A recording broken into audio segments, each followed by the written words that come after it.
خب از این خودروی 206 عیبش چیه؟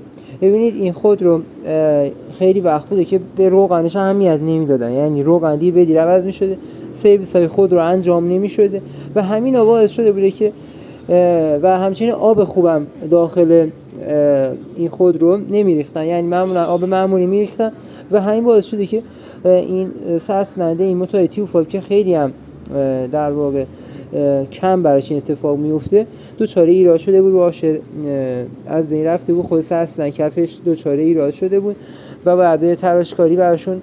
و نکته‌ای هم که وجود داره خیلی به علت دیر عوض کردن روغن و روغن‌های بعدی که استفاده شده جرم داخل سیلندر، سرسیلندر و همچنین آیل پمپ خود رو بود که همه اینها براشون مثل روز اول تمیز میشه.